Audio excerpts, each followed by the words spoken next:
High, good morning. আজকে good morning বলতে একটু বেশি দেরি হয়ে গেল, কারণ এখন বাজে 9:20। আমি দেরিতে উঠিনি, আমি উঠেছি তাড়াতাড়ি। উঠেছি তখন বাজে 7:30। তাছাড়াও তো আজকে সোমবার, আজকে শ্রাবণ মাসের তৃতীয় সোমবার। আর তাই আজকে গিয়েছিলাম পুজো করতে। ভাবছিলাম যে ফোনটা নিয়ে যাব, কিছু ভিডিও করব, কিন্তু নিয়ে যাইনি। কারণ প্রথমত মন্দিরে অনেক ভিড় হয়, মা যায়নি এবারে আমার সাথে। তো প্রথম একা একা আমি পুজো করলাম মন্দিরে গিয়ে।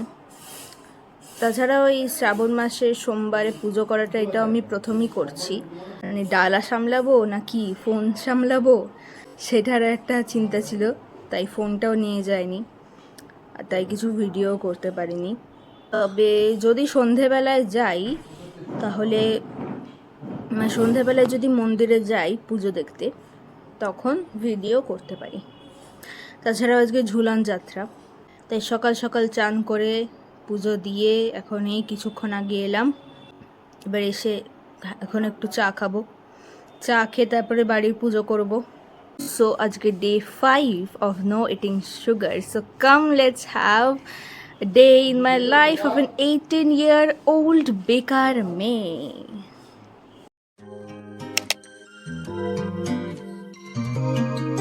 তো এখন বাজে 11:10।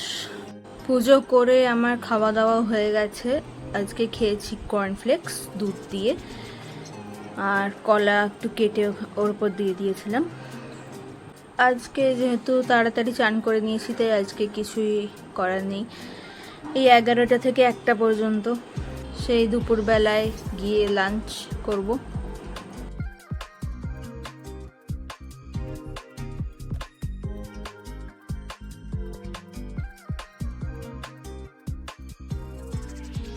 তো এখন 1টা বাজতে যায়, 1:15 অলরেডি হয়ে গেছে, 1টা বাজতে যায় নয়।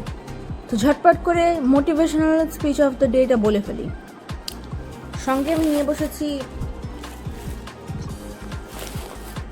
খোসা সমেত বাদাম নিয়ে। একটা দুটো খাচ্ছি কারণ খিদে পেয়ে গিয়েছিল। তো motivational speech of the day হলো সেলফ কন্ট্রোল ইজ মাস্ট। কারণ ধরুন আপনি একটা বিষয় খুব রেগে আছেন, এমন রেগে আছেন আপনার পাশে যে মানুষটা ছিলেন, যার কোনো দোষ নেই সেই বিষয়টা নিয়ে, তাকে আপনি দু একটা বাজে কথা বলে দিলেন রাগে, নিয়ন্ত্রণহীন হয়ে পড়ে। ফলাফল কি হবে? ভবিষ্যতে আপনি রিগ্রেট ফিল করবেন, কারণ আপনি অন্যজনের ওপর নিজের রাগ প্রকাশ করেছেন সঠিক সময়ে নিজের রাগটা প্রকাশ না করে। ওই জন্য সেলফ কন্ট্রোলটা দরকার। মনে রাখবেন, মানুষ নিজের চরিত্র, নিজের আসল চরিত্র প্রকাশ করে রাগের উপর। আপনি দেখতে পাচ্ছেন আপনার সামনের মানুষটা খুব ভালো কথা বলছে, অপরের সাথে ভালো বিহেভিয়ার করছে মানুষটি, কিন্তু যখন সেই মানুষটি রেগে যাবে তখন দেখবেন তার আসল রূপটা বেরোবে। সে হয়তো আসলে ওই ভালো হওয়ার ভানটা করছিল। দেখবেন যত ভালো মানুষই হোক না কেন কেউ, সে যদি একবার রেগে যায়, উল্টোপাল্টা কথা বলে দিল, তখনই তার কিন্তু আসল রূপটা বেরিয়ে আসে। আবার কিছু কিছু মানুষ আছেন যাদের রাগ হলেও তারা কিন্তু সহজে সবার উপরে রাগ প্রকাশ করেন না, বরং তারা আলাদা হয়ে যান। কিছুক্ষণের জন্য তারা আলাদা হয়ে যান, একটু ভাবেন, একটু চিন্তা করেন, একটু শান্ত হওয়ার চেষ্টা করেন, পরে আবার সেই আলাদা হওয়া থেকে বেরিয়ে আসেন। এটাই কিন্তু দরকার, এটাই কিন্তু উচিত।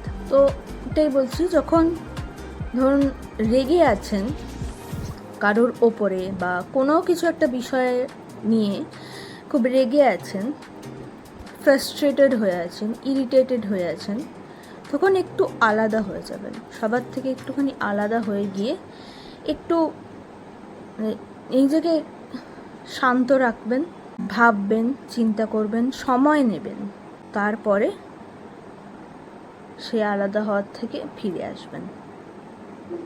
এরকমভাবেই নিজেকে কন্ট্রোল করা যায়। কারণ মানুষ কি না পারে, আমরা চাইলেই আমরা সব কিছু পারব, শুধু সেই সব কিছু পারার ক্ষমতাটা রাখতে হবে। সব কিছু পারার ক্ষমতা মানে অর্থনৈতিক দিক থেকে নয়, নিজের মনের দিক থেকে বলছি। মেন্টাল স্ট্রেংথটাই হচ্ছে আসল। একজন হৃষ্টপুষ্ট লোকের যদি সেন্সিটিভ মাইন্ড থাকে, তাহলে কি সে টক্কর দিতে পারবে? পারবে না। আর একজন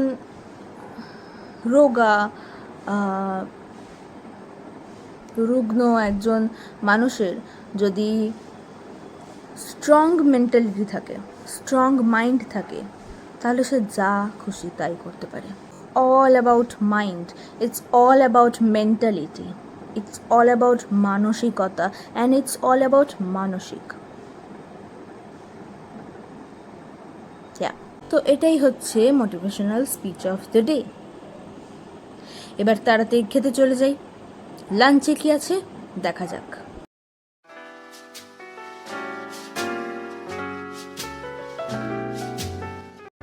লাঞ্চ ডান, আর এখন বাজে 2:10। আজকে তাড়াতাড়ি খেয়ে নিয়েছি, দ্যাটস নাইস। তো অ্যাজ ইউজুয়াল এখন আমার রেস্ট টাইম, সো বিকেলবেলায় আসছি।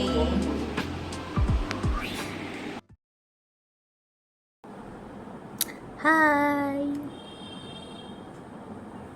এখন বাজে হচ্ছে 4:45। কিছু করার নেই এখন, তাই মেকআপ করব। তো একটা সিম্পল একটা মেকআপ করব, ব্রাইডাল নয় একদমই।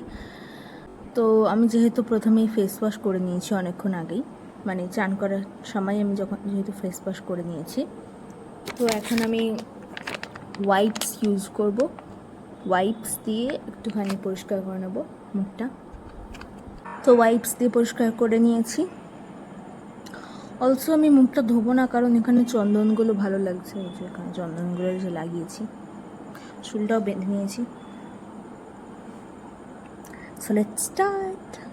প্রথমে নিয়ে নিচ্ছি প্রাইমার। এটা অরিফ্লেমের মেকআপ প্রো প্রাইমার। অল্প নিয়েছি একদম, বেশি নেব না। এবার ব্লেন্ড করে নেব, জাস্ট যেরকম ময়শ্চারাইজার যেরকম মাখে সেরকমভাবে মেখে নেব। এবার নিয়ে নিচ্ছি কনসিলার।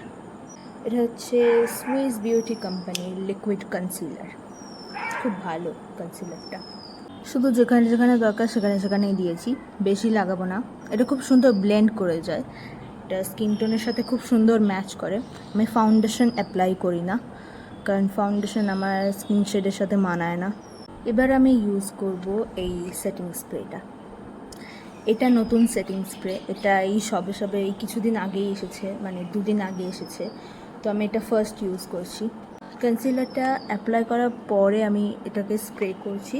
স্প্রে করার পরে আমি এই ব্রাশ দিয়ে ব্লেন্ড করে দেবো, তাহলে ব্লেন্ড করতে ইজি হবে। 3বার ঠিক আছে। এবার ব্লেন্ড করে নেব ভালো করে। তো ব্লেন্ড করে নিয়েছি, এবার আইব্রাউজটা করে নেবো একটু। তো আইব্রাউজ ডান। এবার আমি একটুখানি আইশ্যাডো ইউজ করব, খুব হালকা। তো ফার্স্ট আইশ্যাডোর জন্য ইউজ করব হচ্ছে এইটা, সেকেন্ড আইশ্যাডো ইউজ করব হচ্ছে এইটা। এবার এই জায়গাটায় আইশ্যাডো দেওয়ার জন্য নেব এইটা। বাধ্য হয়ে নিচের ঘরে আসলাম সব জিনিসপত্র নিয়ে, কারণ মায়ের স্টুডেন্টরা চলে এসেছে আর তারা ওপরে বসে পড়তে। তো আইশ্যাডো লাগানো হয়ে গেছে, ক্যামেরাতে অতটাও ধরা পড়ছে না, কিন্তু ভালোভাবেই আইশ্যাডোটা লাগিয়েছি। মেবি এবার একটু ধরা পড়ছে, যাই হোক।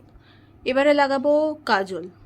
কাজলটা হচ্ছে এটা, কাজলটাও নতুন, মানে একবারই লাগিয়েছি, এটা সেকেন্ড টাইম লাগাবো। কাজলটা খুব সুন্দর আর খুব ডার্ক কাজল। কাজলটা পিওর হ্যান্ডমেড।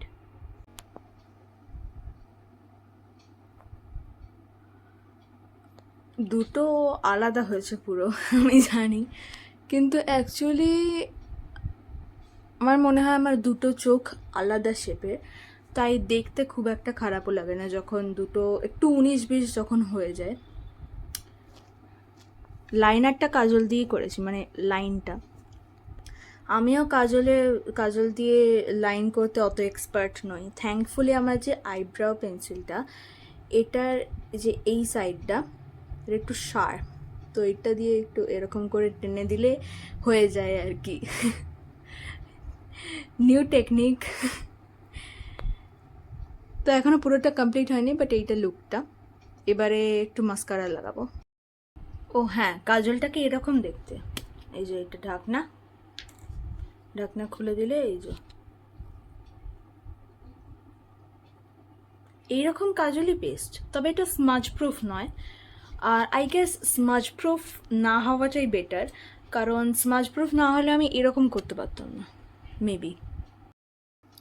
মাস্কারা দেওয়ার পর এরকম।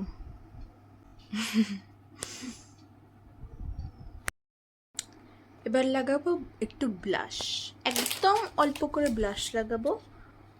এইটা হচ্ছে কালার্স কুইন লিপস চিক আইলিড টিন্ট। টিন্টটাকে দেখতে এরকম,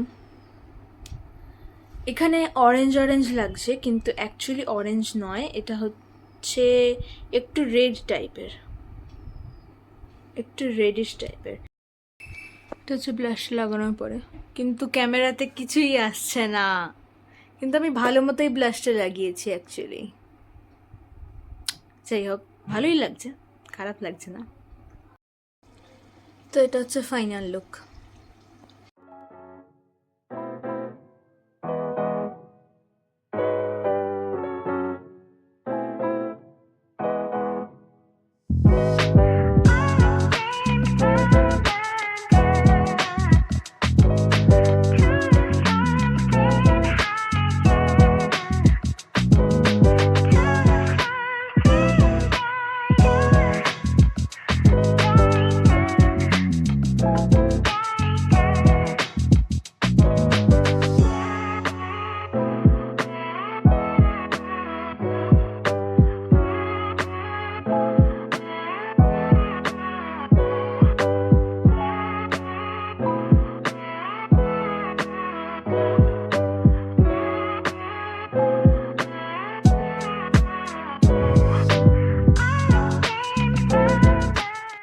এখন বাজে 9:05, আর 5 মিনিট আগে এলাম মন্দির থেকে।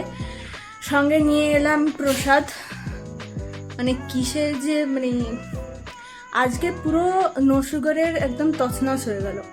আমি কিন্তু জানিয়ে দিচ্ছি, নো সুগারের তছনছ হয়ে গেল, কারণ ডিনারে আজকে প্রসাদই খাবো।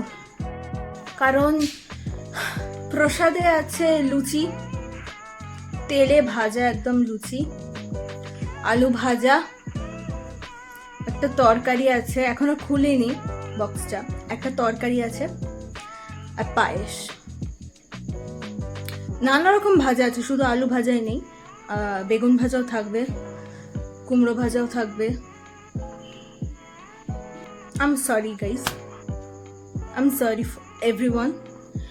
I deeply apologize from the bottom of my heart. অনেক দিন হয়ে গেছে, নো সুগারের তছনছ হয়ে গেছে আজকে, এমনিতেও হয়ে গেছে, অমনিতেও হয়ে গেছে। I'm sorry, but don't worry, আমি আমার ভিডিও চালিয়ে যাব, আমি নো সুগার করি কি না করি। তো ভিডিওটা আজকে এখানেই শেষ করছি, দেখা হচ্ছে পরের দিন। A day in my life part 6. Good night.